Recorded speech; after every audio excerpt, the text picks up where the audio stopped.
give you a I'll give you a example in Mahabharata. In the Mahabharata, when all the kids were in Gurukul, Dronacharya gave them a test.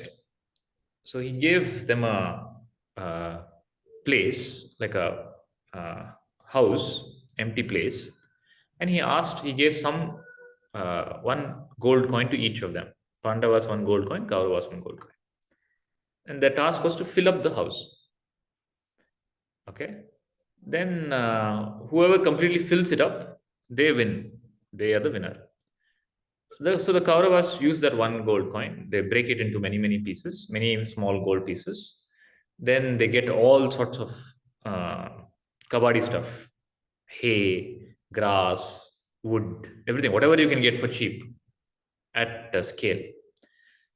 Then they get a lot. They spend the whole coin. They fill up the whole house.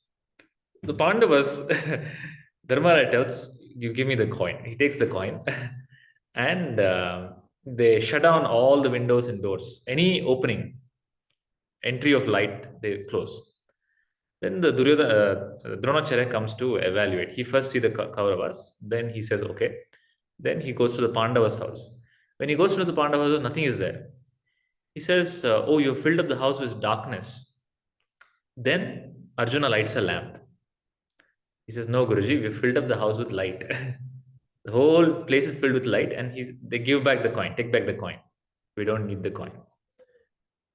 So it's about intelligently, same situation, same resources, but how to make the best use. I'll give you a more modern example. This is an old 5,000-year-old example. I'll give you a 21st century example. In Stanford, a professor did a similar experiment. He gave $5 to a group. So they create groups. Like if you in like MBA college, right? They create groups. You have to do a group project. So he gave multiple groups, and for each group he gave $5, and he gave them 2 hours. And after 2 hours, they have to come back. Yeah, the money should have grown. They should grow that money, come back, and do a presentation for half an hour of what they did, how they achieved it. So one of the groups, what they did was they used that $5 and they bartered it. They bought something, they exchanged it, then they sold that, then they exchanged it. So like that, they were able to make it $10. Okay, then they prepared a whole presentation of great achievement of $10. Okay, another group, and this group came third. The group that came second, what they did with the $5 is, with using the $5, they booked a in the so if you have to go to dinner in some nice place, you have to book earlier. So they booked dinner slots in one restaurant. Then they called up people who were waiting and they sold it to them. They made a little more, $50, $100. What do you think the first group did?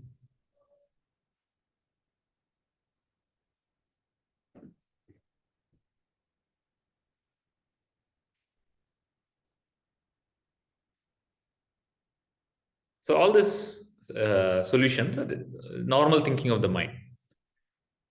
Now, extraordinary intelligence is the third group. You know what it did? They didn't even bother about the $5. It's like you keeping $5. I have to waste 2 hours and worrying about growing this.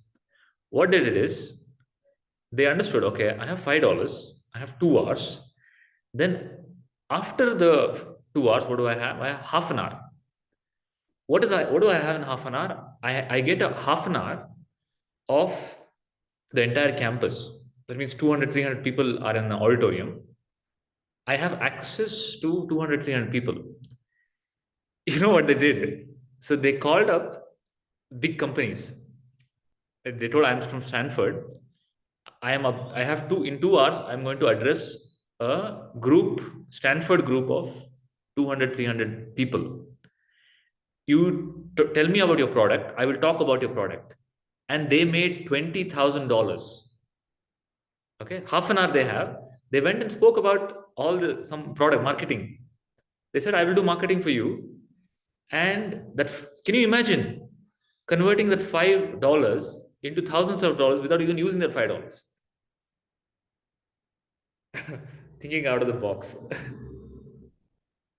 So gnani is, so this will happen only when you're not cluttered by normal thinking or conditioned thinking. That's why I keep breaking my head. Become free from your subconscious, become free from your subconscious thinking pattern, right?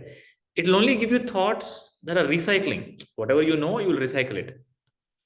A new idea is not there. On the battlefield, Karna's chariot is stuck. Okay, Krishna comes up with the idea, kill him right now. Okay, it's against the rules, but Krishna doesn't care. His mission is dharma samsthapanaya. For that, whatever he has to do, he will do it. Okay, that if that means killing Karna from the back, so be it. You understand? So it's very hard to judge the actions of a gnani, one. At the same time, only when you become free from your conditioning will you really know what to do in the present moment. Otherwise, your past will interfere.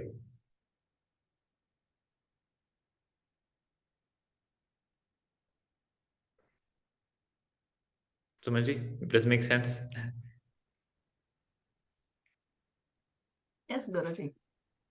Thank you. Krishna ji, so you gave the example of Krishna's. So isn't it opposite of what Rama did? Like, he never resorted to any tactics or, unethical. You don't know Ramayana then. In Ramayana, there's a person called, who is that? Vali. Bali. Vali. So Vali has to be, Vali has a superpower that anybody who comes in front of him, they will lose half their power. Okay? So he cannot be defeated from the front. And it's against the rules of war, to shoot somebody from the back. In Treta Yuga, it's frowned upon. Okay, it's considered adharma. And Rama is Vigravan Dharma, but he shoots him from the back. You know the story? Yeah, I've heard of it. Then how can you say that Rama didn't do anything like that? Yeah, I'd forgotten this part of the. But there was some justification given about this, like in the end, that he did not do it from the back. I don't remember exactly. But compared to Krishna, I think Rama always led a very moral and ethical life. Yeah, so Rama is Vigrava and Dharma. Rama's portfolio is different, Krishna's portfolio is different. Rama's portfolio is to show how, as an ordinary human being, you can be the greatest.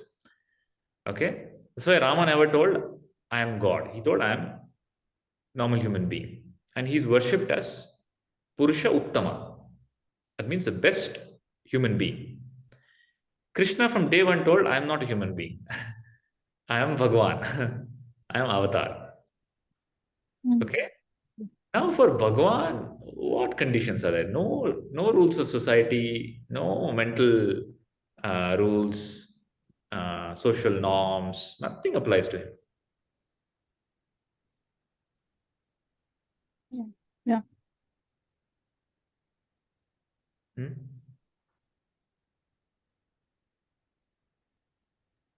So I'll tell more about, so the question was,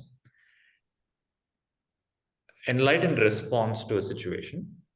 And in today's Tripura, so I told you in the last session, there's the last few chapters, in the last chapter that we're going to take today. And there's one more discussion. The next session will be the last session on Tripurasya. It will be about a chapter called Siddha Gita.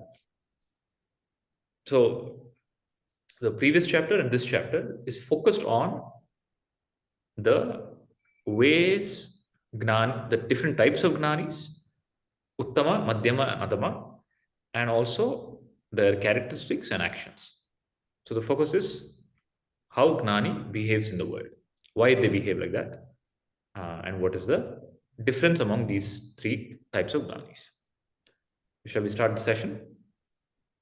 Yeah. Let us chant Omkar together. Om.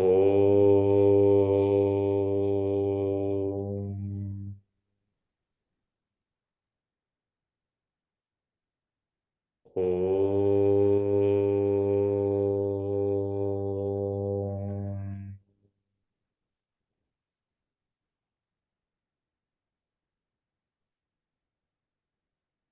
Om.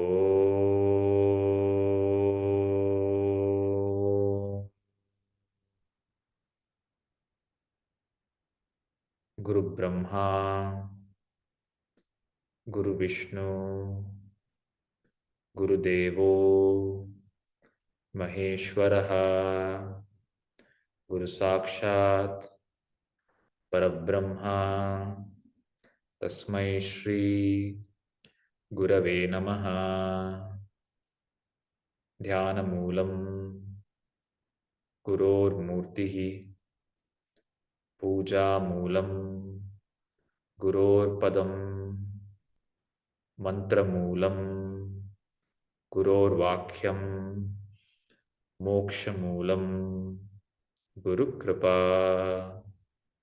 Harihi Om. Shri Gurubhyo Namaha. Harihi Om. My pranams to all. Slowly open your eyes.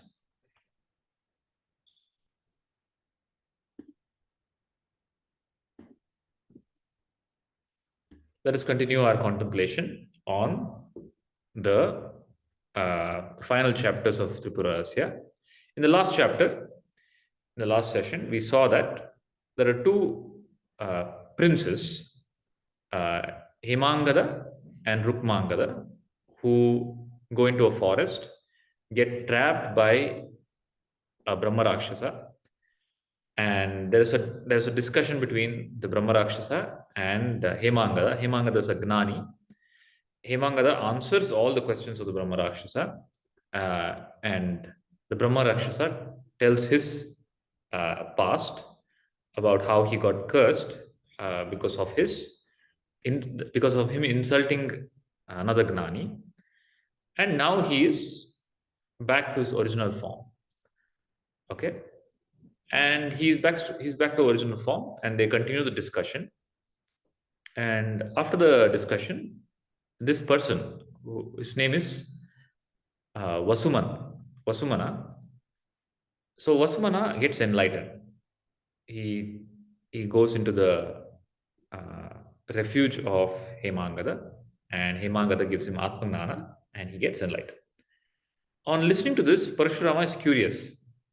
He has heard the discussion between the Brahma Rakshasa and Hemangada, and then Dattatreya tells him that the discussion continues as Vasumana and Hemangada, and then Vasumana is enlightened. Now Parashurama is curious to know what is that discussion. What is the discussion between Hemangada and Vasumana? Then Bhagavan Dattatreya starts telling about the discussion. The discussion starts with the moment Vasumana comes back to his form. By now he understands that the Hemangada is Gnani, okay, and he is his guru. So he bows down and he asks the question. I have no doubt that you're a Gnani, okay, because you have answered all my questions clearly, and I have come back. I am free from my curse. But I have a doubt. If you are a Gnani, what are you doing in the forest hunting? Okay, how can you hunt? How can you do all these actions? How can you isn't engaging in work duality? So Gnani means you're establishing non-duality. To work, you have to be in duality. Okay, how is that possible? How can you work even though you're a Gnani? Then Hemangada starts explaining. So here is where you have to understand about action. So I'll tell what he answered. Just before that, I'll give you some context on how action happens. So action is threefold. Kaya, which is the body, Vacha, which is speech, Manasa, which is mental. Mental action, physical action, and verbal action. Kaya, Vacha, Manasa.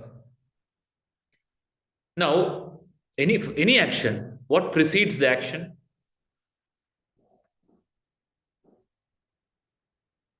Thought. There's a thought that precedes the action. Okay. Now, that thought can be a conscious thought or an unconscious thought, unconscious force. Okay. When it's an unconscious force, it's a reaction. Okay. When it's a conscious thought, it's a conscious thought. Right. So action is preceded by thought. Thought is preceded by either a conscious force or unconscious force or subconscious force. Is it clear? For example, driving. You're driving. Driving is an action. Okay. What is the force behind it? Conscious or unconscious? Subconscious.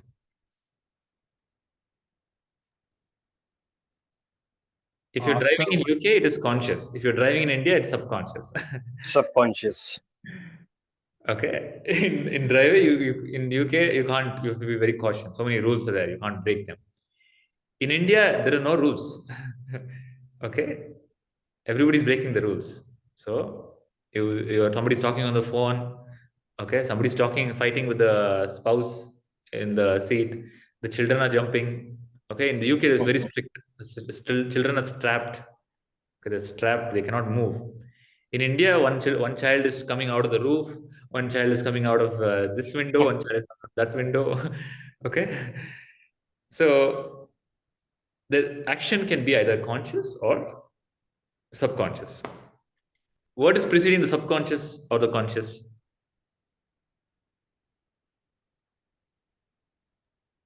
Impressions. Impression. It's called vasanas. Okay. So vasana is what is driving the subconscious. What precedes the vasanas? Action itself. What precedes that vasana is the result from the previous action. Okay, some experience, previous experience, which is the result of some action. Okay, and what precedes that is action. Okay, so action, results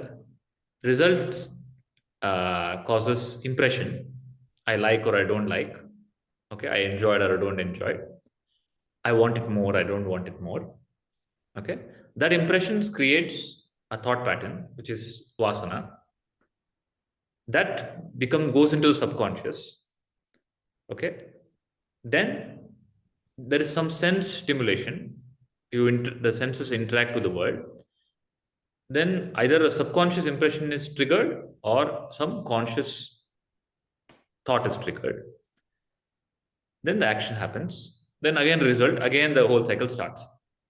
So this is the cycle. This is the cycle of karma. Action, reaction, impression, thought, again action. Okay. Now in the stage of thought is also emotion. When I say thought, it includes emotion also. There is emotion and thought. And if it's emotional, it's part of the subconscious because it's uncontrolled. Now, this is how action happens in the case of a agnani. For a gnani, okay, gnani also acts in the world.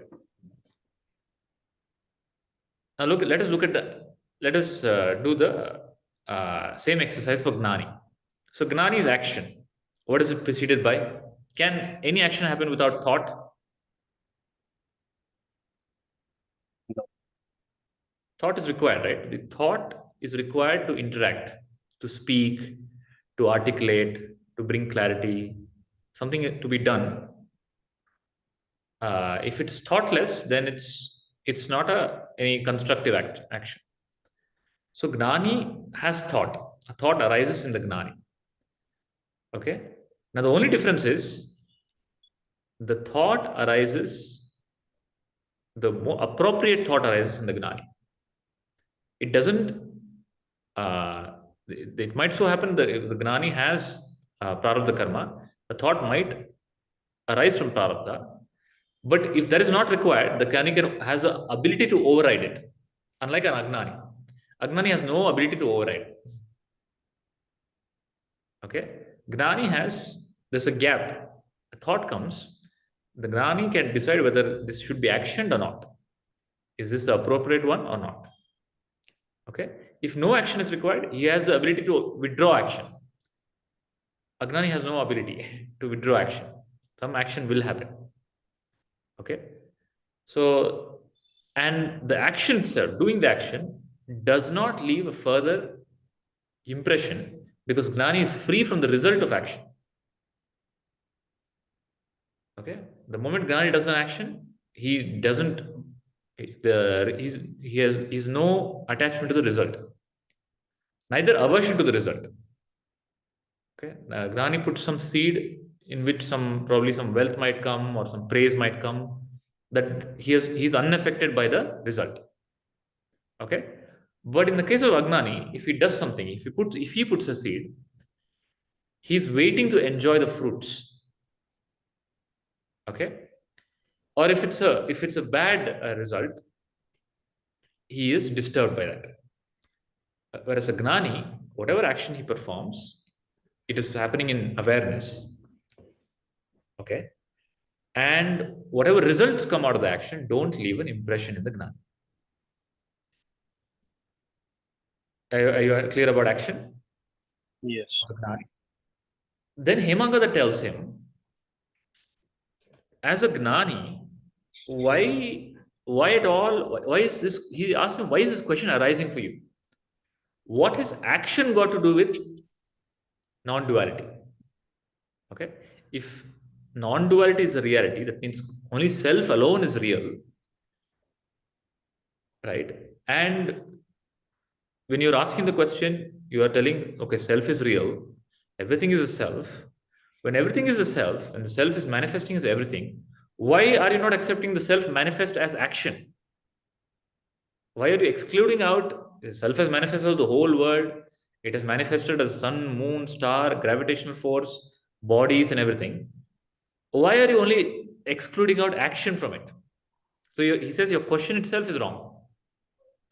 For you to ask a question that about action itself is ignorant. The Gnani can fully act and enthusiastically act. Okay, just because he is immersed in action doesn't mean he's immersed in Maya. Please understand. Being immersed in action and being immersed in Maya are not synonymous. So the typical understanding is in the world that if somebody is immersed in action, that means they're taking interest in the action. So you don't understand that somebody can perform an action without zero interest in it. The example that he gives is of an actor. So an actor goes on stage. He does so many actions. He hits somebody, he shouts at somebody, okay? He cuts some animal. He does so many things. He cries, okay? He laughs. Probably he builds an empire. He's a king. He gives punishment to somebody. He does all the activities, but none of those actions touch him. Okay, does he go when he's sleeping in the night depressed? Oh my God, I shouted at that person. No, because it's acting. So Hemangada says Gnani is like that. Just he can be fully immersed in the world. Okay, show interest, show emotions. Yet, please understand that he is just acting. Another example he gives is there is he says, look up. What is there? He says, sky, there's sky. What is the color of the sky? What is the color of the sky? Any science student here? No color. What's the color of the sky? Huh? It appears blue, but there's no color. So everybody knows that the sky has no color, but it appears blue. Okay. Now all of us know it appears blue because we learned it in school.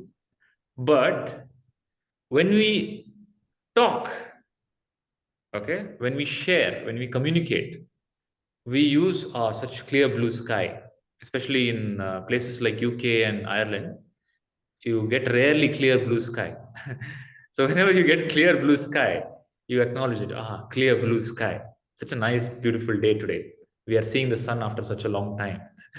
Okay, clear blue sky. When you say clear blue sky, you are not in delusion that the sky is blue. You know it's not. It has no color. But for communication purpose, you use clear blue sky. The poets write. Okay, the poets, the artists, the musicians, they write poetry about comparing the blueness of the sky to something. Okay. In India also, all the artists, right, ancient artists, rishis, they created forms for the divine personas. Like Vishnu and Krishna is painted blue. Why is painted blue? They didn't get any of the better color. His aura is blue. Huh? The aura of Krishna and Rama were blue. Krishna and Rama have no aura. They're beyond all auras. Right? All this aura is for Jiva. Shiva has no aura. That's why Shiva. If he's still conditioned by aura, he is not Shiva. So Krishna is blue because the sky is blue. It's called Neela Megha Shama. Okay? And where is the beginning for the sky? Where is the end for the sky? Endless. I mean, no beginning, no end. So to illustrate a consciousness which is beyond beginning and end, the artist painted the form blue. Okay. Now the artist who painted it blue knows the sky is not blue. Okay. It is just a usage, transactional usage. In the same way, a gnani knows very well it is Maya, but that doesn't mean he will not speak or act. Okay. Just like how you know the sky is not blue, you still use it. Okay. In the same way, the gnani knows this is unreal, but still he performs action. So then Hemangada goes on to explain, he gives more elaboration. He tells why that is so, why the gnani continues. The gnani does that because of his prarabdha karma. Okay. Then he explains what is prarabdha karma? What is this force that even a gnani can't escape? So there are three karmas. He explains there is prarabdha, there is agami, and there is sanchita. In gnana, when somebody gets gnana, atma gnana, self-realization, out of these three karmas, the two are burnt. Which are the two? Agami and sanchita are burnt. The fire of gnana burns them. Now, prarabdha, some portion of the prarabdha is burnt, but it fully cannot be burnt. Why it cannot be burnt is, so it's like this. There's an archer. Archer has, he keeps arrows, okay, in the bag of arrows. The bag of arrows is like the sanchita. Okay. Then the arrow that is on his bow is agami. Now both can be renounced, can be dropped. But the arrow that he's already shot, that cannot be called back. So prarabdha is that arrow, is that momentum of karma that has already started, that body. That includes that person going, taking birth, having a family, growing up, maybe then meeting a guru, then getting gnana, right? All that is part of that prarabdha. Now, just because that person gets gnana, that the prarabdha doesn't end there. Okay, the prarabdha doesn't drop. If the prarabdha drops and the gnani dies, so after gnana, if the moment of realization is the moment of end of all karma, then the body drops because the body cannot operate without karma, fuel of karma. That means to say, the world will never have gnanis. There will always be agnanis in the world. Because the moment somebody gets gnana, they'll die. So it doesn't happen like that. The moment somebody gets gnana, the sanchita and the agami, okay, they are wiped out. The fire of wisdom burns them. Then there is a prarabdha karma, that which is already taken force. So what happens? The prarabdha karma continues, but it only continues from the perspective of the others, not from the perspective of the gnani. The gnani is already free. For him, in fact, he's free from prarabdha also. When we say the prarabdha continues, it's from the agnani's perspective, not from the gnani's perspective. How is that so? It is explained now. Okay. So, but before that, let's understand, even in this prarabdha continuing, it affects the uttama gnani, the madhyama gnani, and the adhama gnani in different ways. Not all of them go through the prarabdha in the same way. So, for the lowest order gnani, he or she can seem to get affected by prarabdha. They might get disturbed, they might get angry, they might get confused, but they go back, they keep going back to samadhi or self-awareness. They interact with the world, they go back to self-awareness. Interact with the world, go back to self-awareness. When they interact with the world, they might get affected by the world. Okay, that is a prarabdha. But their prarabdha also includes that they go back to self-awareness. And they might even continue sadhana. It might so happen that they might even continue sadhana.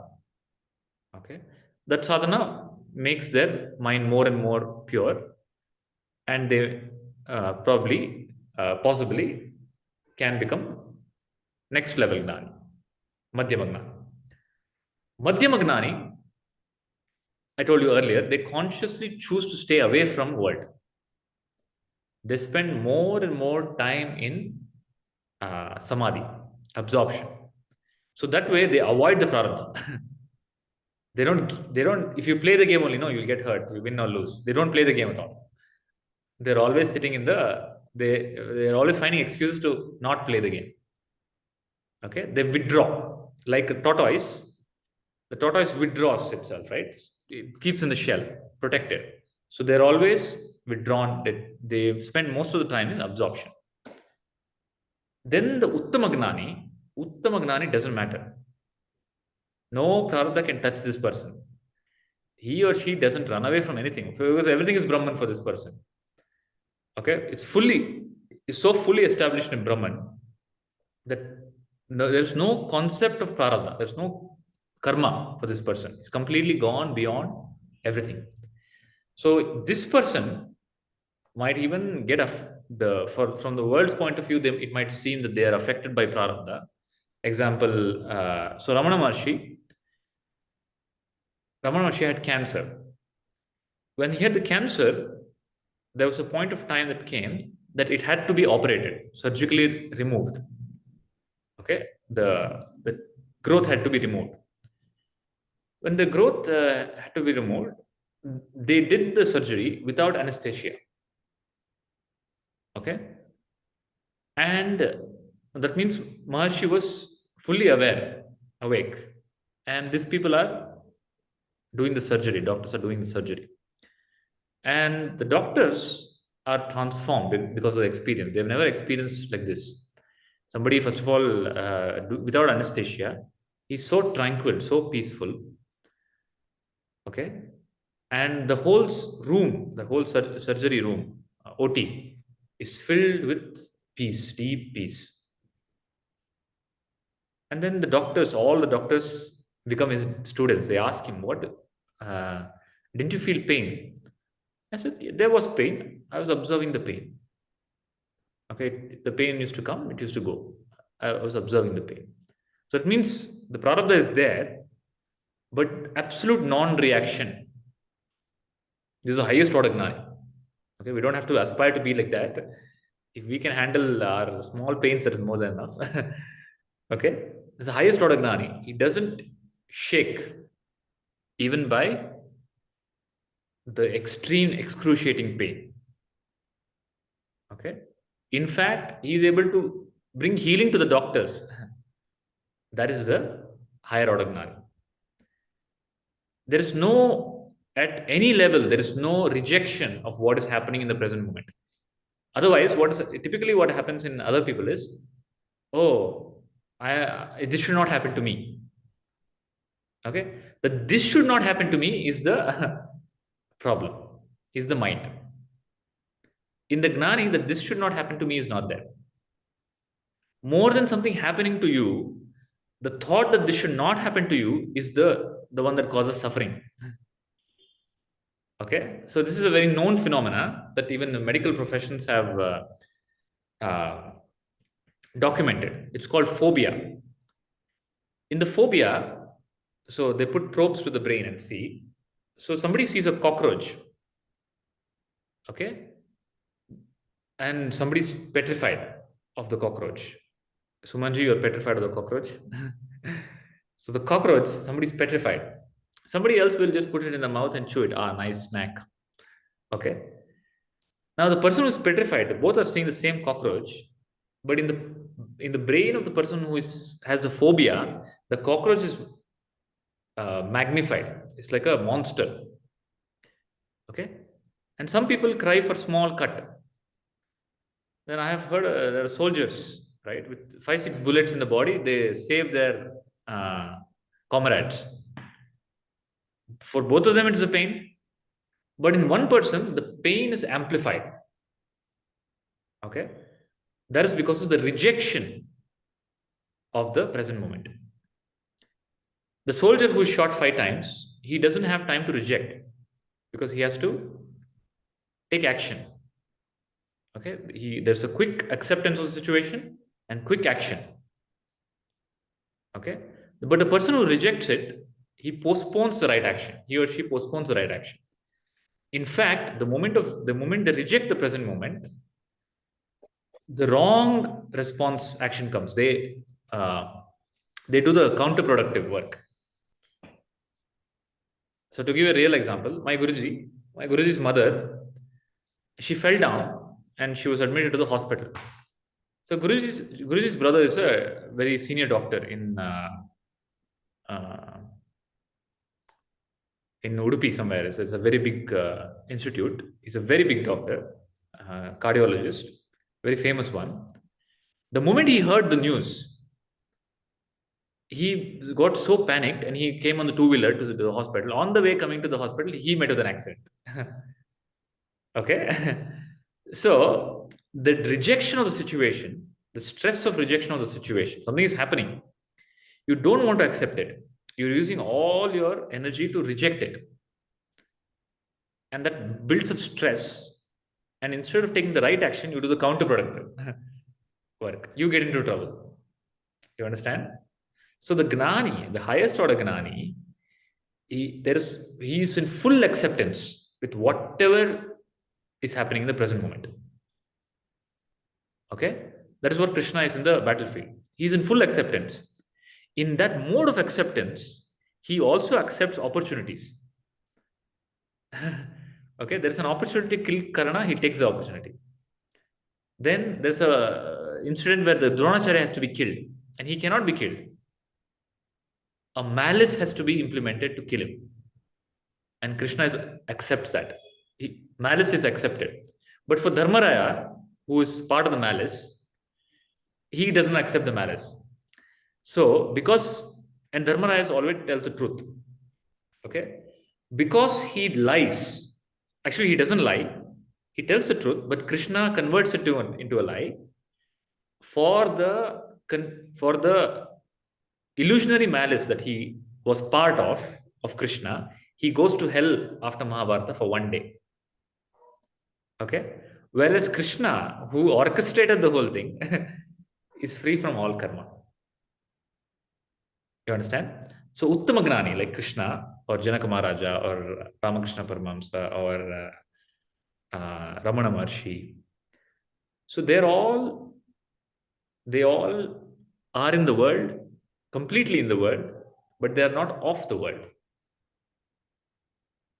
Okay, they're in the world, they interact with the world, but the world doesn't enter them. So is the prarabdha clear? Now the prarabdha also brings, prarabdha means what? It brings pain and pleasure. Some pain, some pleasure, some experience. Now experience is only two, positive, negative. Okay, positive charge, negative charge, or neutral charge. Neutral charge, anyway, it's the same for gnani or agnani. The pleasure and pain, how do the gnanis, the agnani, the Hemangada says, is constantly thinking about the pleasure and pain. It is not yet happened. Okay, but his or her mind is always on the anticipations of pleasure or pain. Okay, for example, any action that you plan, let's say starting a new, you want to start a new business. The person is already in the anticipation of all the money that will come. I'll make so much money. That's a pleasure. At the same time, what if this happens? What if COVID happens again? No customers come. Okay, there's anticipation of pain as well. So the agnani is a constant anticipation of the action has still not come.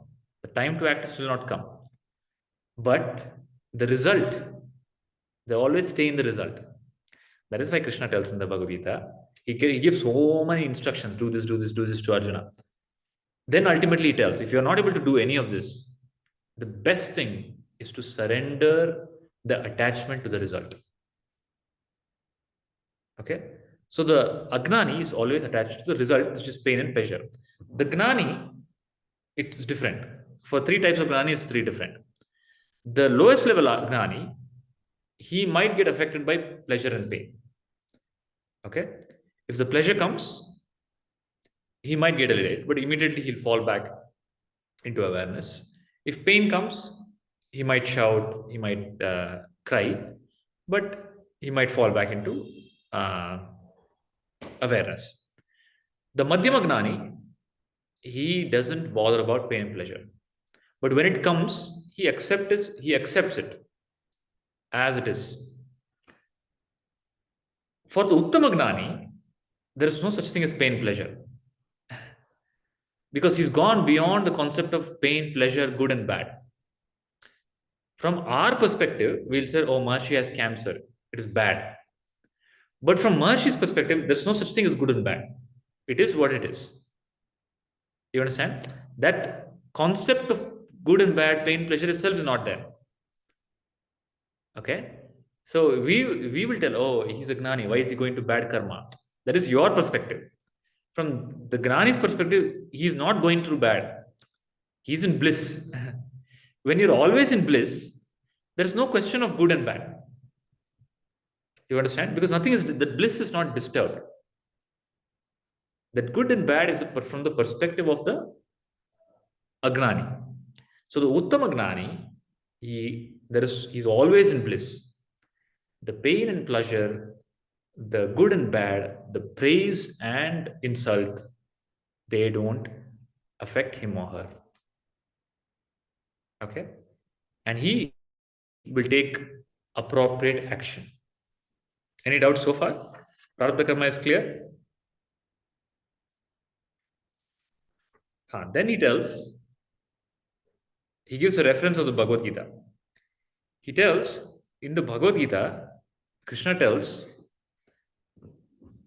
that whatever is your last thought, right? That antakalecha mameva, whatever swaran muktya, so kalevaram, whatever you think in the last moment, that is what will become your momentum in the next. He clarifies, no matter what the prarabdha is only until the body is alive. Okay. The lower order gnani and the madhyama gnani, they're jivan muktas. That means while they're alive, they're muktas. Okay, but still they might have some prarabdha. The uttama gnani, while he's alive, he's videya mukta. So there are two muktis that are spoken of: jivan mukti and videha mukti. Videha mukti is typically known as, and in Buddhist terms, it's called nirvana and parinirvana. So they say Buddha had nirvana under the tree, Bodhi tree, and then when his body died at the age of 80, he had parinirvana. That is actually false. Buddha, while he was alive, only is parinirvana. He is videha mukta. He has no concept of I am this body. Okay, but the lower order gnani and the madhyama gnani, they still the bodies, the prarabdha still sometimes brings body consciousness, awareness of the body. But for the uttama gnani, he's gone while he's alive, he's videha mukta. There is no concept of body. Okay. Then he says, in this case, it does not matter how the gnani dies. He can die in a palace, he can die in the gutter, he can die with a disease. No matter how he dies, it does not affect him. Because he's already dead. Because he's already free. The fire of gnana has burnt all karma. Now there's no more karma that is going to come and take up a new body. So it does not matter how the gnani dies. He can die in the coma, he can die in the accident, based on the prarabdha karma. Death also comes to the gnani based on the prarabdha karma. So Krishna's death happened because of the arrow is shot. Okay, the person he thinks that the Krishna's toe is a bird and he shoots the arrow. Okay, then some gnanis might die peacefully in samadhi. Some gnanis might die accidentally. Some gnanis might be in a war. They might get killed in the war. Okay, some gnanis might get a disease. The body might suffer a disease and die. But no matter how they die, it does not matter. Okay, because they are already gone beyond death. So Hemangada explains the different ways the prarabdha can affect. Then he gives a more technical answer. He goes deeper. So what is Maya? Maya is, so any questions so far before I continue? Kavin, Rashmiji, Biplav, following? Yes, Guruji. Okay. Now, what is Maya?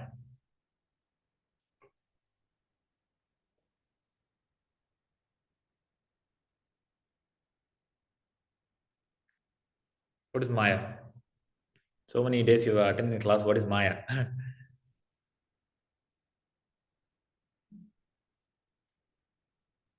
Maya is, Shisharaji? Kind of Shakti of Bhagavan. Maya is Shakti of Bhagavan. Maya is a Shakti that Bhagavan wields. But what is it? What does this Shakti do? This Shakti does two things. Yeah, tell me. Yeah, hides the nature of reality. It does two things. There's something called Maya causes avarana and vikshepa.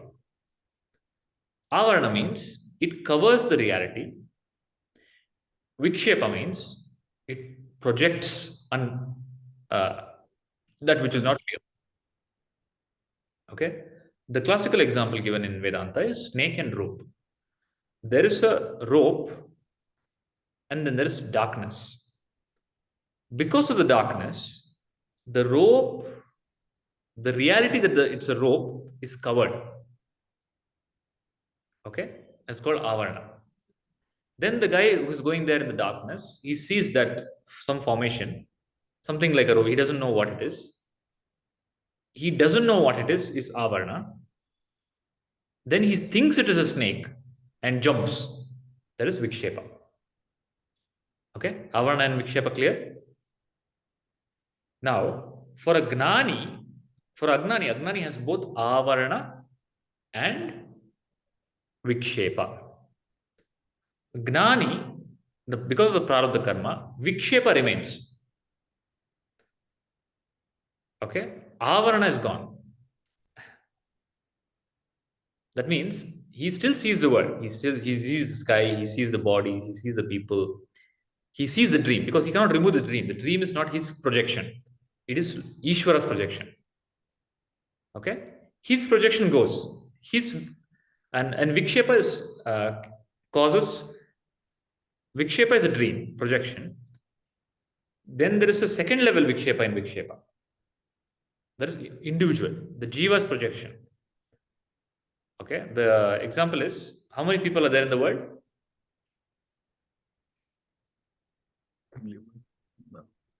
Sarvam Khalida Brahma. No people. So statistically, there are 8 to 9 million people in the world. Right? There are no 8 to 9 people in the world. There are 8 to 9 million worlds in the people. Each one sees their own world. Okay? You think in one family, if there are 3 people are living in their own worlds. So Shesharji, your son is living in your world? He's living in his whole world. Spouse is living in their own world. Father, mother living in their own world. So each person is living in their own world. That is their projection. There is a projection, there is Ishvara Shrishti, then there is Jiva Shrishti. Agnani becomes free from Jiva Shrishti. Ishvara Shrishti he cannot remove. As long as the body is there, the Ishvara Shrishti will remain. That is the Vikshepa. The Vikshepa will remain. But when he's seeing the Vikshepa, when he's seeing the snake, it's no longer a real snake, it's a dead snake. That Vikshepa, the rope and snake example is, he no longer confuses the rope to be a snake. But he still sees it. It's there. But it's a dead snake. And what good is a dead snake? Okay? He is not superimposing anything. He knows there's no more avarana. The reality is not covered. He knows this is Brahman. Okay? And he interacts with the world as long as the body continues. So Gnani becomes free from avarana when the Gnani's body, the fuel is over, the body dies. Then even the Vikshepa is absorbed. Then he's fully established in Brahman. Whereas Uttama Gnani, okay, this is for the 2 lower order Gnanis, Madhyama and Adhama. For the Uttama Gnani, there's no Avarana, no Vikshepa, no Maya, no nothing. He's beyond all these concepts. While he's alive, that's Uttama Gnani. He's free from all these concepts. Okay, no snake, no dead snake, no nothing. He is Parabrahma only. With eyes open, eyes closed, in Samadhi, no Samadhi, while he's eating, drinking, walking, enjoying, suffering, whatever, he is free. Okay, whatever state the body is in doesn't matter to him. Is it clear? Avarana and Vikshepa?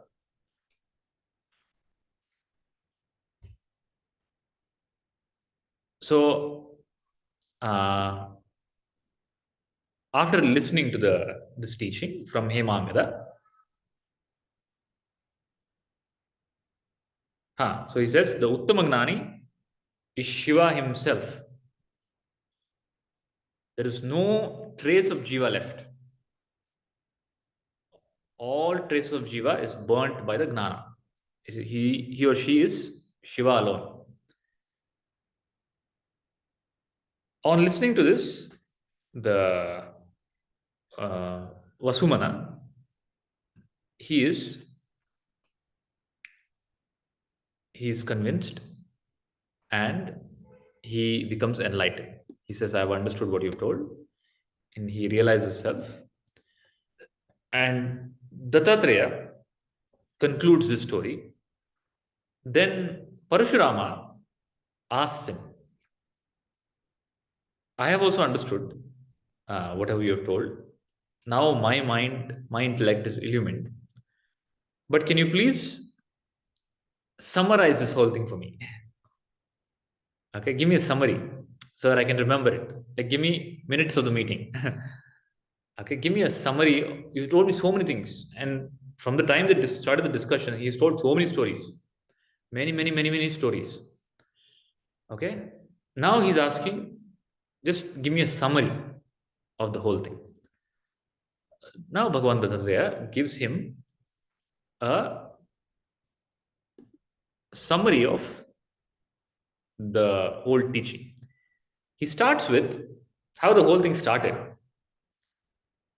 He said the reality is the self alone.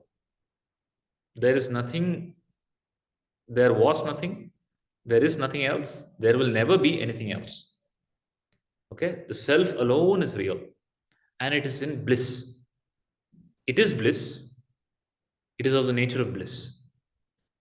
Okay, now in that self has Shakti, it is consciousness. Okay, that consciousness has many abilities. What abilities? It itself doesn't know what abilities it has. It has so many abilities because it's a consciousness. Because nothing is impossible for that consciousness. It's non-dual, pure consciousness. In that, a dream appears, a dream world appears. Like, he gives an example of mirror. A mirror appears. In the mirror, images are there. Okay?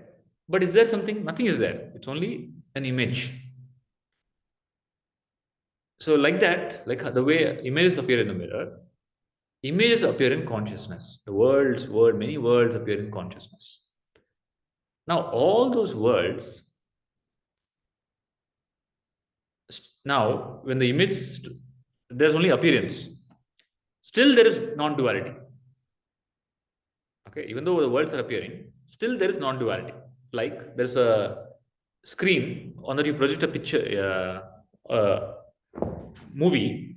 You don't say there are two things. There's only screen is there. These are only appearance, play of light and shadow. Still, there's non-duality. Duality has not come in. Then, to experience these images, a body is created. Okay? Then the body needs to be animated. And the only way the consciousness can animate it is by identifying it with it. So the consciousness enters the body, animates it, identifies with it. That, yes, I am the body. The moment it identifies with the body, avarana starts. Okay, so first is vikshepa, projection. Then there's some identification. Then gone. Consciousness forgets itself. Now there's a separation. I am the body, the world is there. This is a separation start. This is me, this is not me. Subject of object start. Seer, seen, and seeing starts. Tripudi starts. Okay? Consciousness alone is there, no seer, no Tripudi. Consciousness is there, images are there, world is there, no Tripudi. Still no Tripudi. Okay? Because it's still just an image on the screen. But a body gets created, illumined, awakened. When I say awakened, animated, then the problem starts. Then avarana and vikshepa takes over. Now you don't know who you are. Okay? Consciousness forgets itself. Why consciousness forgets? Identifies with the body. Identification, unreality is projected as body. I'm body. Unreality is projected. But why consciousness forget is what it is?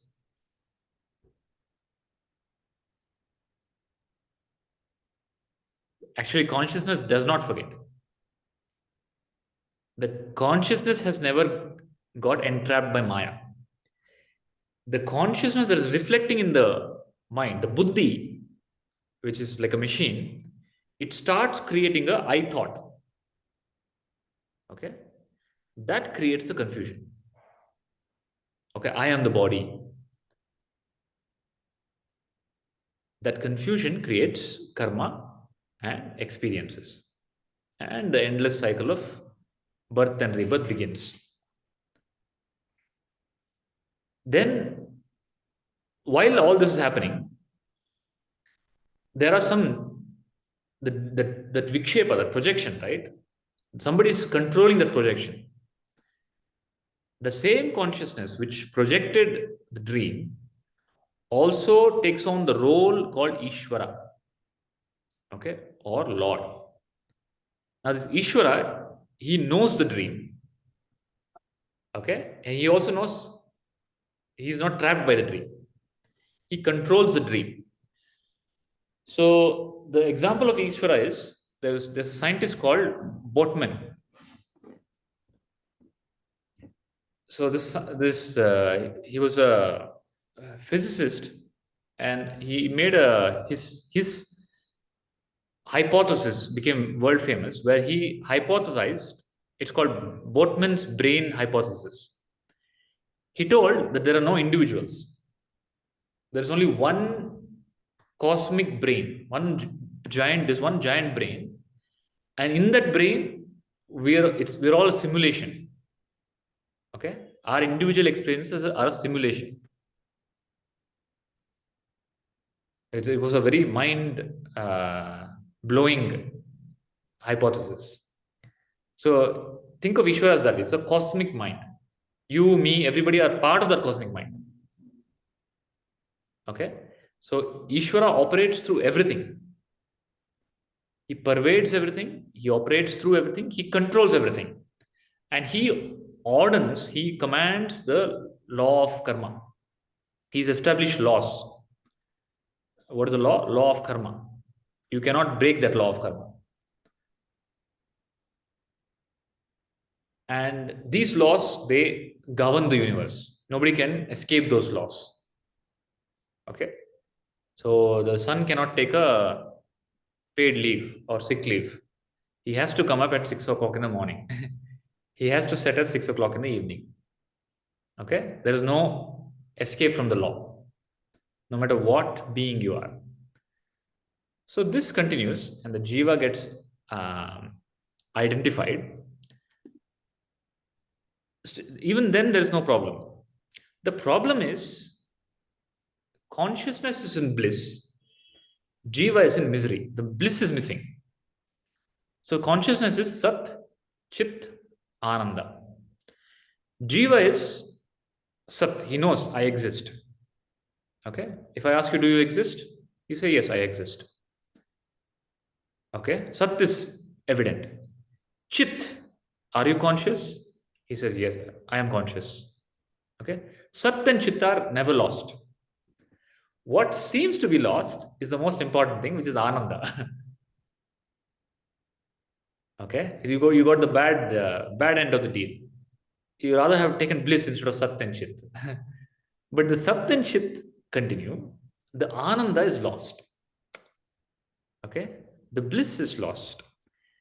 And the bliss is not lost, it's covered. The bliss is covered. The bliss is always there. The bliss is the background. Sat, Chit, Ananda is always in the background. But the bliss gets covered. And there are so many other experiences start. Pain, pleasure, emotions, happiness, joy. Okay? Then there's a desire that sprouts for bliss. Now, how did the desire come? The desire came because in the movement of the body, in the interaction with the world, there were some moments when the mind was completely silent. Maybe while eating the apple, maybe while eating food, okay, maybe while relaxing. Some moments when the mind is silent. Okay. Now, in the silence of the mind, the bliss, which is your nature, is revealed. Okay, that's what you call as happiness. Okay. And again, it's covered because the mind again springs back with its thoughts. When it springs back with thought, it has a memory. Oh, I was blissful. Then instead of understanding that the bliss came from within, it starts thinking, oh, what was I doing at that time? What was I doing just before that? Oh, I ate an apple. That means I have to eat an apple again to get the bliss. Okay, then you eat the apple. Now the mind already has an expectation. Now that expectation is not fulfilled. Because it eats the apple, you eat the apple, you're waiting for the bliss to come. When you're waiting means what? The mind is still running. The mind has not become silent. The bliss opened up earlier because the mind shut down. Mind got silenced. The eating of the apple caused the mind to become silent. Then the bliss opened up. The second time when you go to eat the apple, the mind is not silent. It's waiting for the bliss. In the waiting for the bliss, again the bliss is lost. Okay, so this way, the whole life is just searching for the bliss and searching for the bliss in the wrong place. Like Mullah Nasruddin, he's searching for his lost ring in a street. Everybody help him. Oh, let's search Mullah's ring. Then nobody finds it. Then Mullah tells, I lost it at home. Then why are you searching here? Because there's light here. Okay, my home is dark. There's power cut. There's no light. So in the same case, the Agnani is searching for the bliss in the light. And the light means what he can see in the world. He's searching for the bliss in the shadow. But the Gnani realizes the bliss is within. Okay? Because he realizes the bliss is within, he's free from desires. When he's found the bliss within, what is the desire? Desire means something should add to me. Okay? Now he has found the fountain of bliss. What can add to the fountain of bliss? Okay, so Dattatreya explains that this bliss is what everybody seeks. Everybody is after this bliss without understanding that the ocean of bliss is within you. Okay, and how do you recognize the ocean of bliss? You recognize it unconsciously every night in deep sleep. In deep sleep, you are immersed in the ocean of bliss. There is no avarana, there is no vikshepa. Okay? There is just pure awareness. It is blissful. And that bliss reorients you. When you wake up in the morning, the mind becomes active again. Then there is a sense that I've lost the bliss. You don't realize that effortlessly you're getting the bliss, which you are searching with a lot of effort in the waking state. And you are getting the bliss in the absence of all objects. But in the waking state, the whole endeavor is to get objects. You see the issue, the problem. So the problem, who is creating this problem?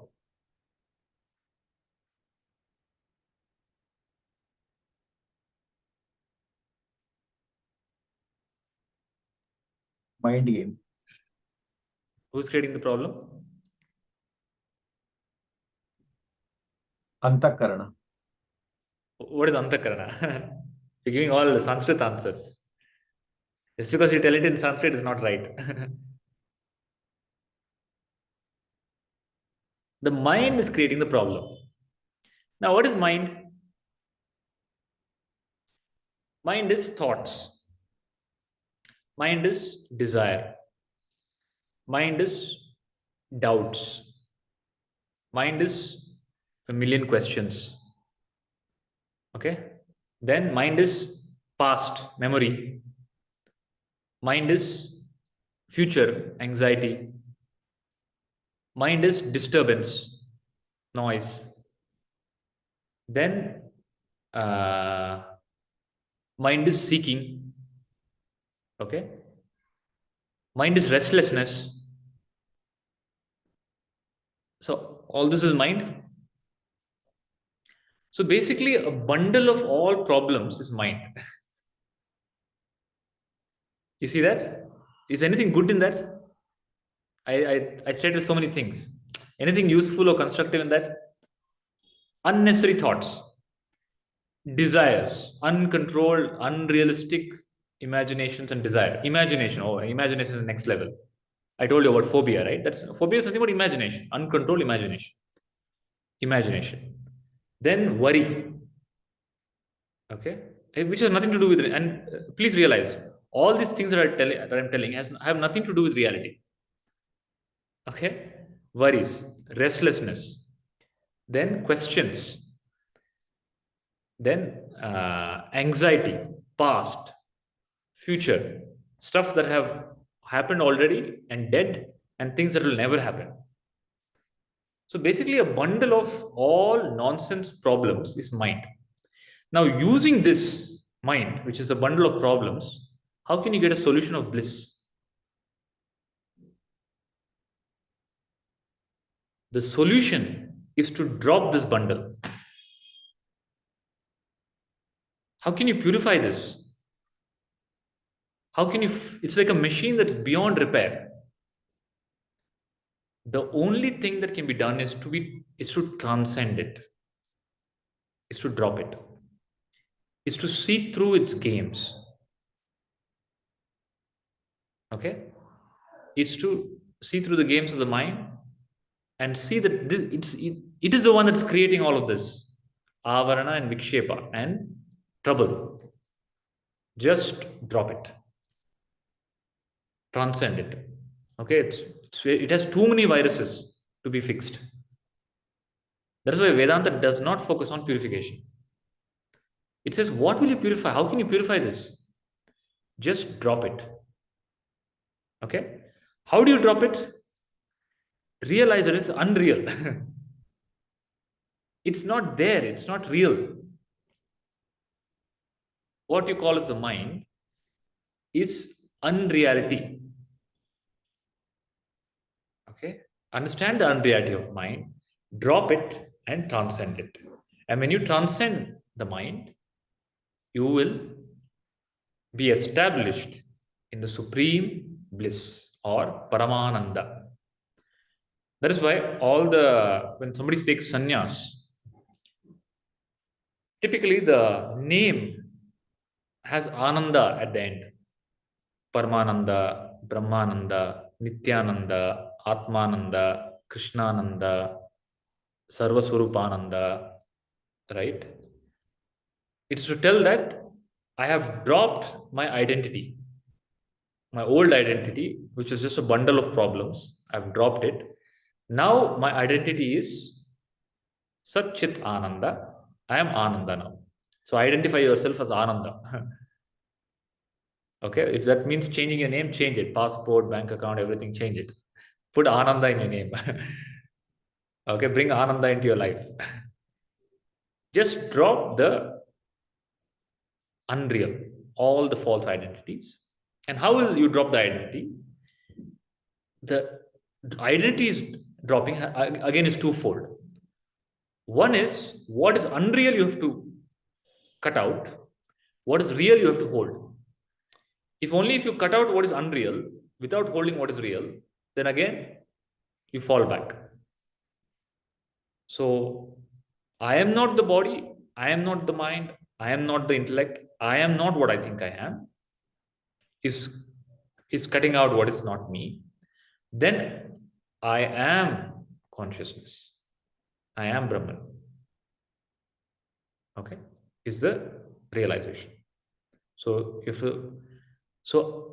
I am not the body, I am not the mind, I am not the intellect. I am consciousness. Who is saying this?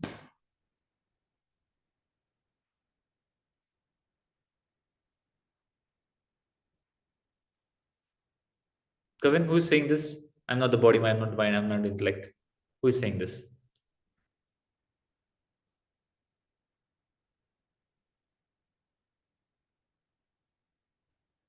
Prasadji, who's saying this? Intellect. Intellect. So, Shesharji, who's saying this?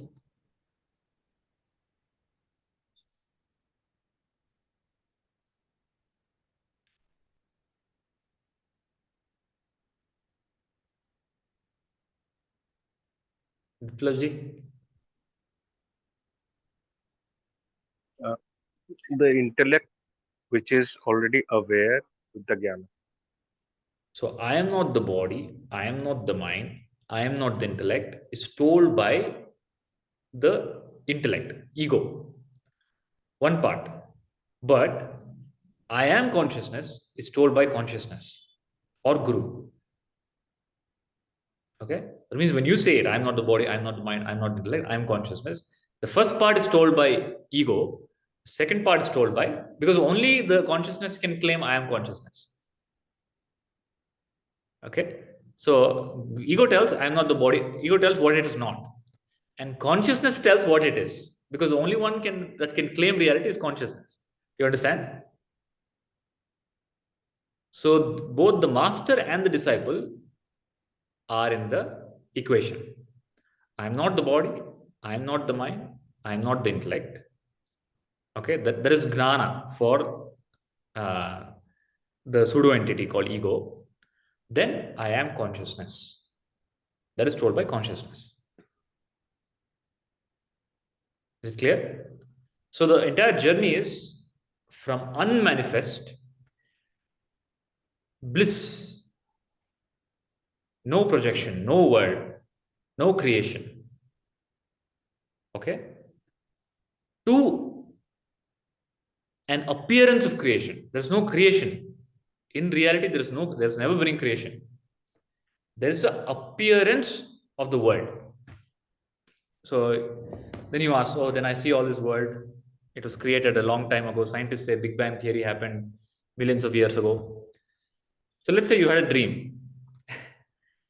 In your dream, you went into Paris. Okay? Then in the Paris, in the cafe, you met a scientist. Then the scientist is a physicist and he tells, oh, I'm writing a paper on creation.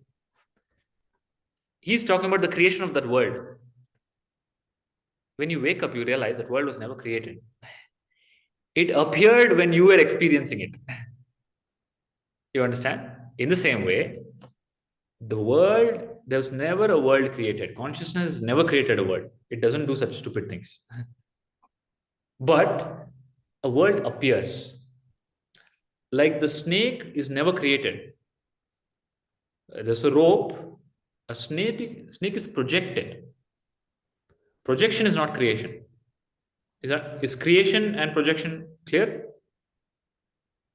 Consciousness never created. So for people who ask why this creation, that question is invalid because there is no creation. There has never been a creation. There will never be a creation. There is a appearance of something, some images. Okay? And that appearance also appears based on your instruments. You're only able to see based on your instruments. The insect will see a different appearance. The bat will see a different appearance. The dog will see a different appearance. The colorblind person will see a different appearance. The man will see a different appearance. The woman will see a different appearance. Just a moment.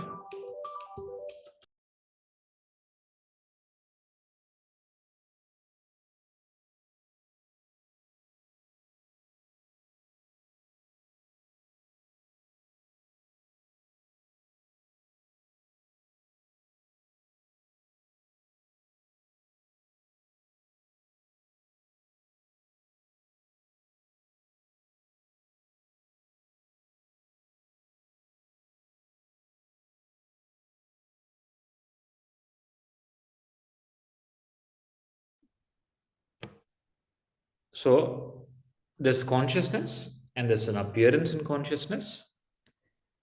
And that appearance momentarily In the appearance, there's also appearance of body. Like in the dream, there's an appearance of a dream world and a dream body. Then the waker's consciousness identifies with the dream body, right? To experience, he forgets the waking world and the waking body and identifies.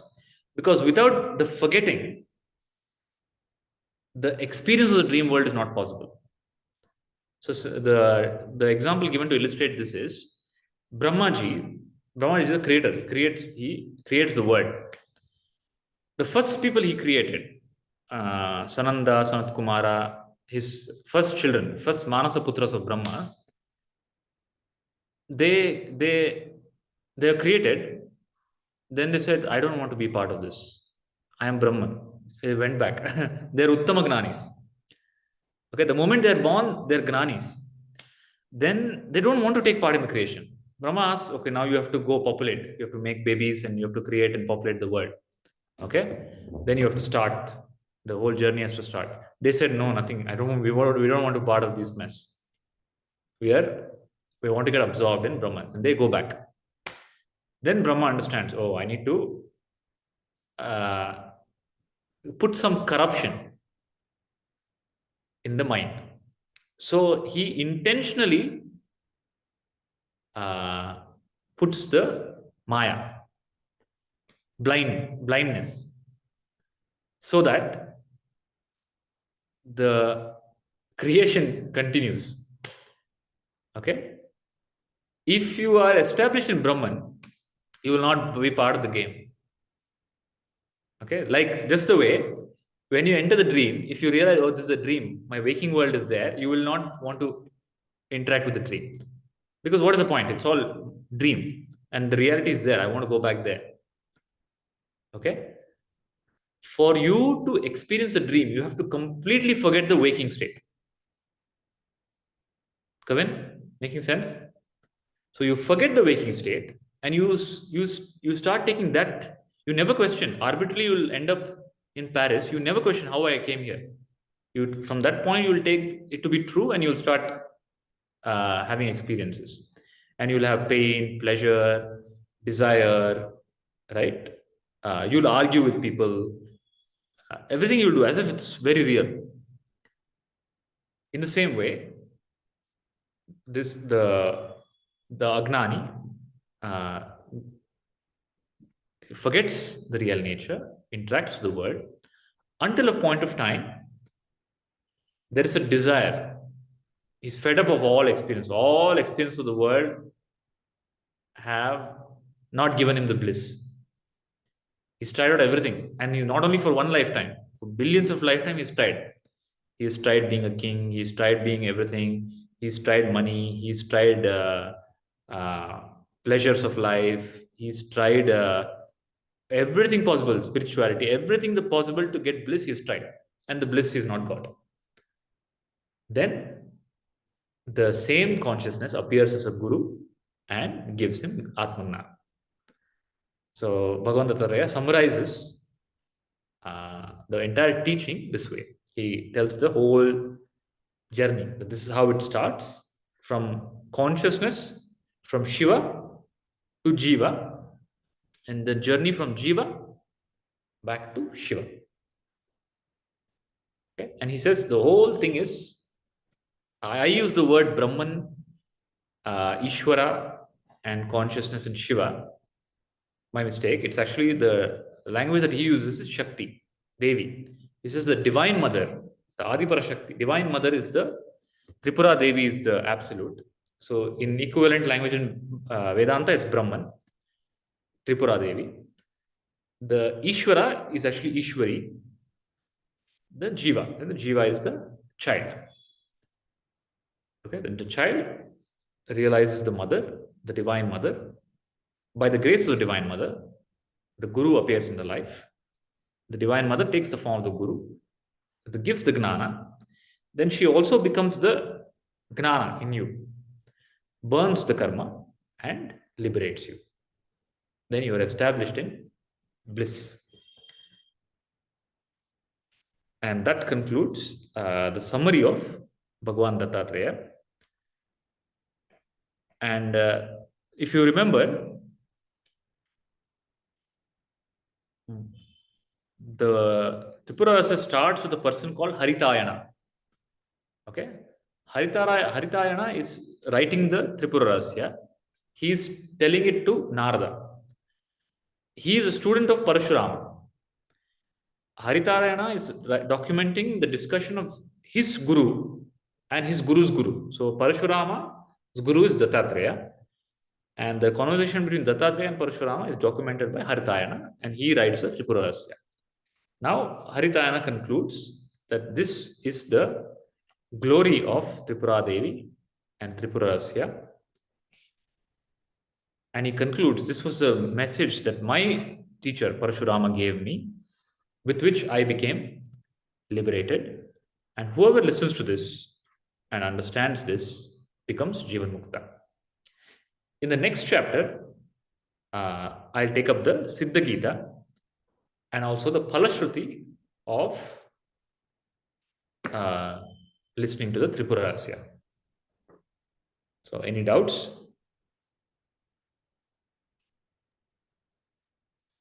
Guruji, Yeah. in one of the earlier topic was who says that I'm not the body and mind, and who says that I am Brahman? Yeah. Is it correct to say that I am Brahman is also a thought? So consciousness doesn't say it. I am Brahman is a thought. Consciousness says it. So, see, consciousness, first of all, beyond all thoughts. Okay? But consciousness as Guru says it. Like consciousness as Ishvara controls the whole world. Consciousness in the form of Guru. Guru is consciousness. Consciousness is Guru. In the form of Guru consciousness, he says it. It is, what I'm trying to say, there's individual consciousness, there is absolute consciousness, and there's Guru consciousness. So something that connects both. Otherwise, individual consciousness cannot even comprehend what is absolute consciousness. The absolute consciousness has to manifest in a realm of the individual, with the limitations of the individual, with the language of the individual, but still be established in the absolute. That is the one that is saying. That is as good as absolute consciousness for all practical purposes. Okay, because it is not individual consciousness. So whenever you say, what I'm trying to say is, whenever you're saying, I am not the body, I am not the mind, I am not the intellect, I am consciousness, it is not a mantra, or it is not some repetition. It is the truth. Okay, but the one part of the truth is told by the I thought. The other part of the truth is told by the pure I, using the I thought. Because I am consciousness can only be claimed by consciousness. Somebody is claiming, no, I am consciousness. And that is pure I. So the same example is there in the Bhagavad Gita and the Upanishads. In the Upanishad statement is, I am Atma Brahma. Okay, the Upanishad Rishi, for example, in the Mandukya Upanishad, the statement is, the Manduka Rishi tells, I am Atma Brahma. So it's not the Rishi who's saying it. The consciousness is pointing, I am Atma Brahma. Okay, then Krishna, in the entire Bhagavad Gita, for example, in the last shloka of the Bhagavad Gita, after giving all the chapters, he gives the last ultimatum message. Sarvadharman parityajya mam ekam sharanam vraja aham tvam sarva papebhyo mokshayishyami ma shuchaha. So he uses ma twice, me twice. Okay, Sarvadharman parityajya mam ekam sharanam vraja. You surrender to me. So when he says me, he's also using the word me. But when he uses the word me, it is consciousness. Okay, it is not to the person Krishna. And Sharanamaja, aham tvam. He also uses the word aham. Aham means I thought. Aham tvam sarva papebhyo. Meaning I, when he says I, he's referring to consciousness. What consciousness? Absolute consciousness. No. Ishvara consciousness. Now he is speaking as Ishvara. The absolute consciousness is beyond speech. It's Parabrahma. Here it is Ishvara. Krishna is Ishvara. That's why he gives a Vishwarupa Darshana, right? As Ishvara, not as Parabrahma. In Parabrahma, what Darshana he'll give? There's nothing to see. Okay, whatever Darshana you are already seeing, he'll remove. Okay, when Krishna gives, whenever Krishna tells I, he is taking a standpoint of Ishvara. Okay, when the Guru says I, the Guru has taken the standpoint of Sadguru, which is the teaching principle of consciousness. Is it clear, Shishariji? So Krishna what I uses the word I, whenever Krishna he tells Arjuna that you don't worry about killing these people. I have already killed them. Okay? Now who is the I have already killed them? Ishvara. The totality, the Ishvara consciousness has already done the action because it's beyond past, present, and future. All past, present, and future are in the Ishvara.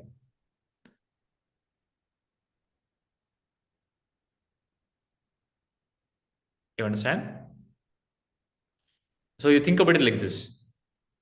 Your son a few years ago must have been younger, right? Let's say, imagine he's sitting on your lap and you're driving. It's not possible in UK, it's possible in India. He's sitting on your lap and you're driving. And he's also holding the steering. He's doing like this, like this, like this. Okay? Who's driving? I'm right. You are driving. Father is driving. Then you ask him, press the horn. Okay? He presses the horn. Who's pressing the horn? He is present. Child is pressing. So I am not the body, I am not the mind, I am not the intellect, it's pressing the horn. I am consciousness, actual driving. The real is driving. The horn is just nothing. Anybody can do it. Okay? The negation, ego, because it's so identified with I am body, I am mind, I am intellect, it is now telling I am not the body, mind, intellect. Okay? But I am consciousness is Father is telling. So just to rephrase it in the way I understand, Sadguru represents Brahman, which is absolute consciousness. So Guru is Brahman. Guru is Brahman. Ah. So when Sadguru says, because it's a teaching that you are Brahman, we are saying consciousness is saying that I am Brahman. No. So here you have to understand Vakyas, right? Here it is not a teaching. Here it is a statement. Okay? So a teaching is, in the Upanishads, there are 4 types of Vakyas, Mahavakyas. One is a Upadesha Vakya. Upadesha Vakya means it is told, it's a teaching given to you. Okay? One is, that Vakya is Tattvamasi. Tattvamasi is a Upadesha Vakya. It's a teaching. You are that. Tattvamasi. So there are 2 parties. There is a Guru, Shishya. The Guru is telling you are that. It's a Upadesha Vakya. Then there is a Gnana Vakya. Now the disciple understands this. He says, Aham Brahmasmi. Okay? In that there are no 2 parties now. Now he's telling, he has realized, Aparoksha Gnana, he has Aparoksha Gnana. He tells, I am that. But when he says, I am that, it is consciousness saying it. He's now consciousness, he's saying it. But if he's still doing neti, I am not this, I am not this, I am not this, the ego is still there. In a statement where there is neti part and iti part, that is a combination of Shishya and Guru. In a statement which is a teaching, it is upadesha, it is teacher. And in a statement which is aparoksha gnana, it is consciousness alone, guru again. The shishya has disappeared. But I am not the body, I am not the mind, I am not the intellect. I am consciousness has neti and iti, both. You understand? Negation and assertion. The negation is done by ego, assertion is done by consciousness.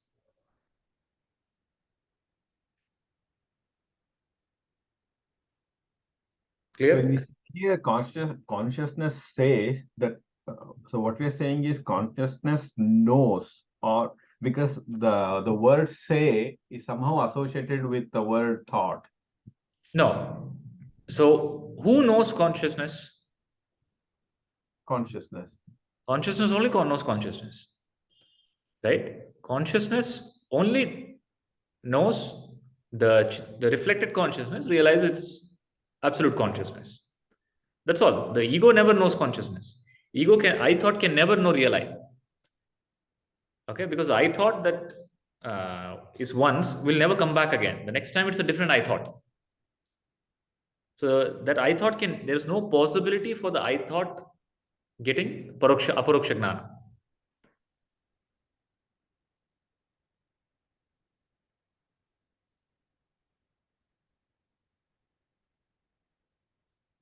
So consciousness realization is for consciousness only. Self sees itself. It is not that mind sees self. In the absence of mind, see what happens in a deep sleep is, in the absence of mind, world, body, there is a pure knowing that there is nothing exists, but I am there. And there is bliss. Is that knowing there in deep sleep? In your deep sleep, there is no body, there is no mind, there is no world, there is no ego. But is there a knowing that there is nothing and there is bliss? There is a knowing. That knowing is pragnana. Okay? That knowing is independent of any instrument of knowing. That knowing itself is the instrument, that knowing itself is a knowledge. It doesn't need another instrument for knowledge. It itself is a knowing principle, and that is called Pragnanam Brahma. So that Brahma knows itself.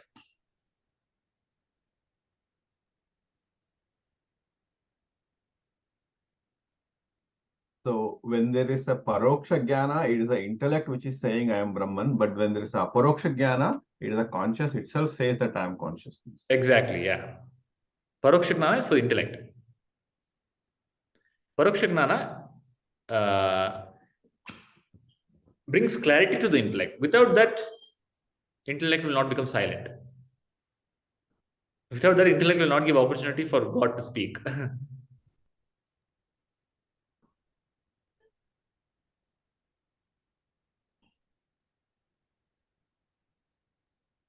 Anybody? Any other doubts?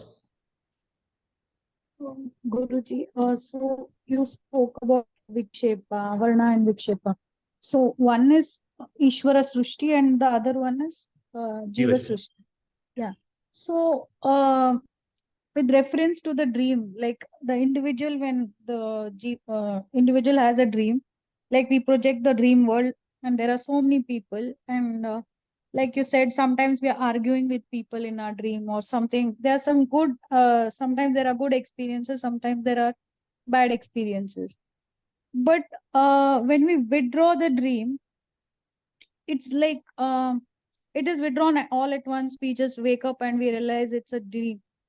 So there are no, but in case of the Ishvara Srushti, why do all the individual elements of the dream have to, make that effort to, do sadhana, seek a guru, and then realize, oh, it's all a dream?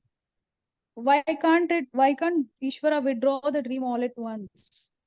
Why do individual elements have to go through those so much suffering and then uh, seek a guru and then attain gnana and then realize, oh, all this is a dream? The answer to the question is in the question. You started with the question statement that it's a dream. If it is a dream, how does it matter? If it is a dream, if the suffering is a dream, how does it matter? It's an appearance.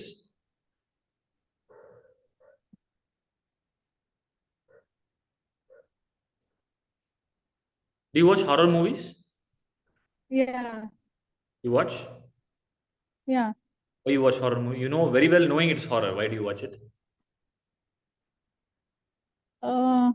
As a child, I used to get excited to see what Same, will happen. Same reason. Right? It's, you know very well it's horror movie. You know it's a movie. In the same way, it's a dream. Hmm. How does it matter? If it's a dream, the question is invalid.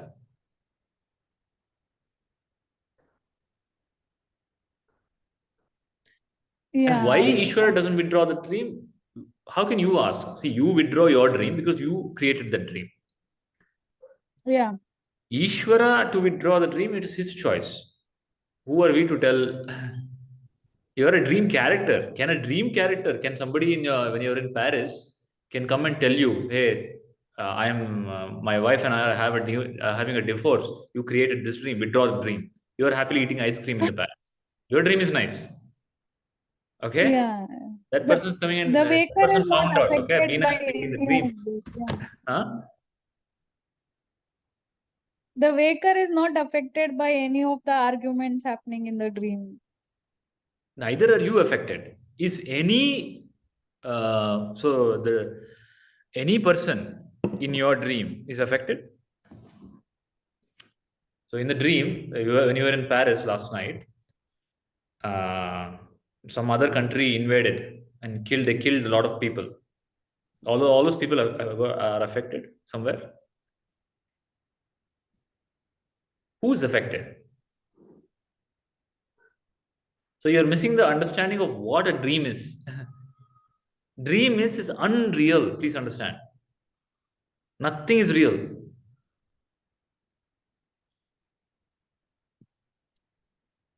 Are they affected, Bina? Last night in the dream, you saw so many thousands of people getting killed.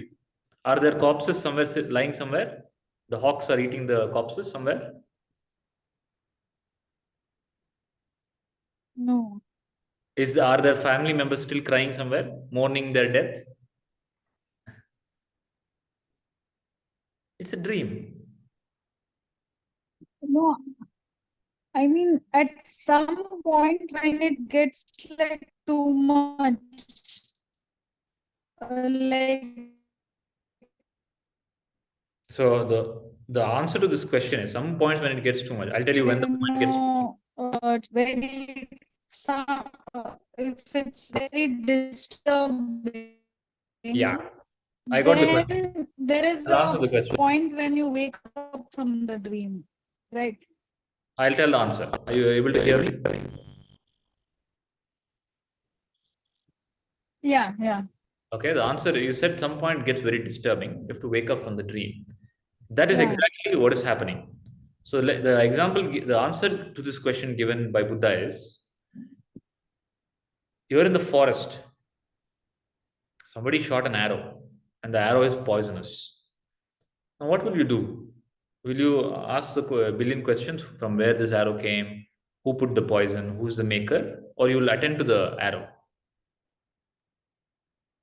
We'll attend to the arrow. That's what you do that much.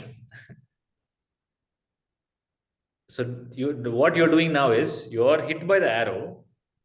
Instead of attending to the arrow, instead of focusing on gnana and getting liberated, you're focusing on who made the arrow, who is the creator of this arrow, why did he shoot me, why of all the 8 billion people on the planet I got shot.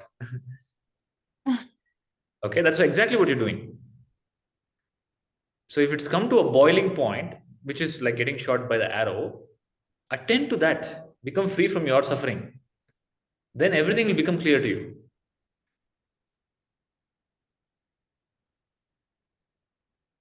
Don't worry about anything. Don't worry about everybody. Find out who you are. Then if somebody is there, we'll help them.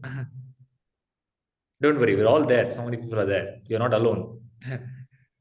First, you question, find out who you are. In Kannada, there is a proverb, like, I think most of us understand Kannada here. So, Bekkige Ata Ilige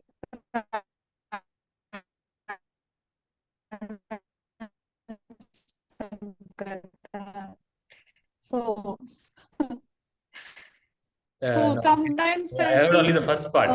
Your line is this very is bad. what Can you repeat that again? From a Brahman point of view, it is just a game. Am I audible now? The line is very poor. Is it audible now? Yeah, tell me. Yeah, so in Kannada, there is a proverb, Bekkige Ata Ilige Prana Sankata. So I feel from a Brahman point of view, it is just a game. But the individual elements which is part of the dream, for them it's suffering only. No, that's not true. You've been taught all the wrong Kannada poems. Okay? You heard of Purandarasa's poem? Yeah. His poem is Ni Mayayolago Ninnolu Mayayo. Ni Dehadolago Deha Ninnolago. Right? He sings the whole world is Paramatma, Bhagwan. I don't know which idiot gives such proverbs. Okay, there are a lot of proverbs, no doubt. English also has a lot of proverbs. But you should be very careful what you tune to. Okay, you tune to idiot consciousness, your mind falls. Why don't you tune to divine consciousness, divine poetry, which tells the whole world is joy, Ananda, Paramananda. They write the song Atma Rama Ananda Ramana Achyuta Keshava Harinarayana. The whole world is bliss. Okay? For Prahalada, even if he's going through all the tortures, he's put in the prison, everywhere he sees Narayana. And I'm sure your situation is not worse than Prahalada.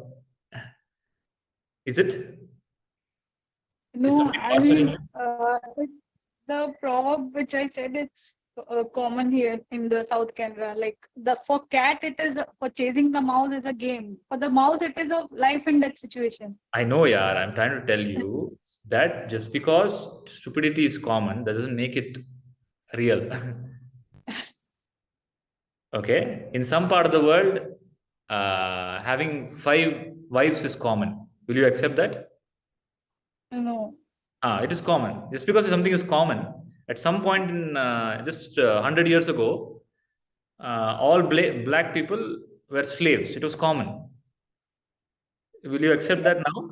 At that era, they have suffered, right, at the hands of whites. And That's now what- for us, it's easy to tell. Oh, okay. But the actuals who have gone through slavery, for them, it was suffering only. Yeah, so I'm trying to tell you have to be careful what you tune to. You have a choice right now. The era has changed. The time has changed. Your time has changed. So if you continue again focusing on the arrow that is shot, where it came from, instead of attending to it, it's a choice. Then there is no hope. Then that means somewhere you like being a rat. Okay, that means please understand, people who suffer, right? There's a phenomena. It's called what is that? In medical profession, they have it's called when the abused falls in love with the abuser. It's called something. You know that, Kavin? It's a Stockholm syndrome. syndrome. Huh? Stockholm syndrome. Stockholm syndrome. Okay, it's a disease where somebody is kidnapped or abused by somebody. No, the abused falls in love with the abuser and the abuse. It's a disease to fall in love with suffering. Okay, if you continue to hold on to suffering, that means it's your choice. Even when I'm telling you that there's a way out, in the whole cat and mouse example that you gave, why are you identifying as a mouse? Identify at least as a cat, no? Yeah. Why are you saying Brahman is the cat? Why aren't you saying I am the cat and Brahman is the mouse? Okay, because I am the cat, I am bringing suffering to all the creation of Brahman. It's a choice. First of all, choose to throw out this garbage. Be very careful whose words you listen to. Okay? Who your role models are is what determines how your life will be. Have the highest role model. Okay? Like a Buddha or a Krishna. Why are you've been attending my class for 3 years? Why one Bhagavad Gita shloka has not come out of your mouth? Why didn't you give the example of Bhagavad Gita? Why such proverbs are coming out?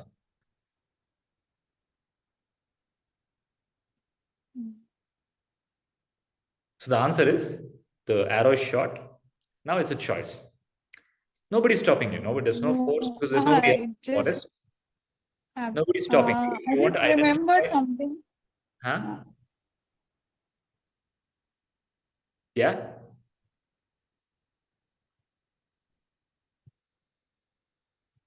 Is it clear? No, actually, I saw it today. Like, I have a pet cat, and it was relentlessly chasing the mouse. For me, out of compassion, I wanted to save that. Am I audible now? It's breaking on and off. But were you able to get we'll close the discussion here. Were you able to get the point? I'm telling suffering is your choice. If you feel you're suffering, it's like an arrow that is short. Focus on taking out the arrow, becoming free. Don't worry about why, from where it came, why is it here, and all that. Okay? Any other questions, anybody? Shall we close for the day? Sumanji? Actually, my problem is I'm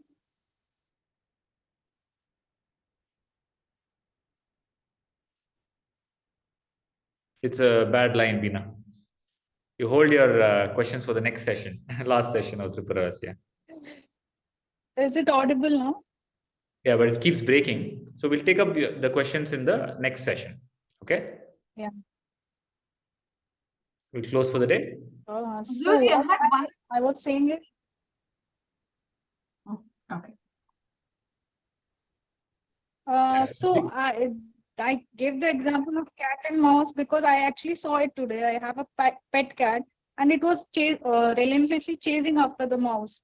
And I wanted to save the mouse because I could not see it, so running frantically to save its life. So then I realized, I mean, whether I have to hit the cat or save the mouse. So then I realized the cat is just, that's its nature is to hunt or chase. So I could not decide what is right and what is wrong here. Wait, who's asking you what to decide? Who made you the judge? It's my pet cat. So I first I thought of hitting the cat, but then I felt, out of love, okay, let me not hit. But it was behind the mouse, like for half an hour, it chased after the mouse and it wanted to kill the mouse. Okay. So I realized, so it is so much, the duality of life is so, for the cat, it is just a chasing game. And for the mouse, it is about saving its life. And it wasn't so much stress. I could feel the stress of the other animal. So you see, you find out what is making you think like this and see these things. Okay.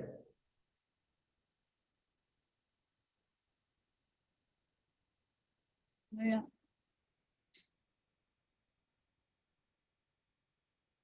And this happens with me always. Like, I'm so observant in life that something I observe, and then there's a series of questions that pops in my mind, like why this is happening. Why aren't you observing what needs to be observed? Observe, who am I? Who's getting this thought? Why is your focus on the object and not the subject? How much time have you spent in observing yourself inside?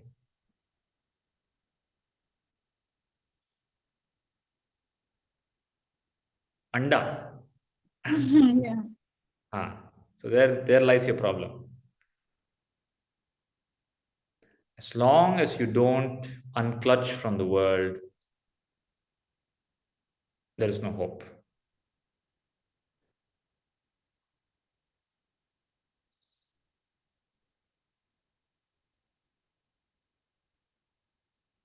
So Manju, you had a question? That's okay, Guruji. It's just a generic. I thought next week I'll tell you. Is it a question? No. No. I will discuss that next class, Guruji. No problem. Okay. So next session will be the Siddha Gita. In the Siddha Gita, the Tripura Rahasya talks about, earlier we spoke about how Janaka Maharaja gave the teachings of Atmagnana to Ashtavakra, and Ashtavakra got enlightened. In the Siddha Gita, the story is about how Janaka Maharaja got enlightened. Okay, the enlightenment of Janaka Maharaja. With that, the Tripura Rahasya concludes, and we'll take up the Falashruti of the Tripura Rahasya. Okay, shall we close? Any other doubts? Questions? Kavin, clear? Yes, Guruji. Rashmi, Biplav, Prasadji? No doubt, Guruji. Yes, Guruji. Clear, Guruji. Guruji.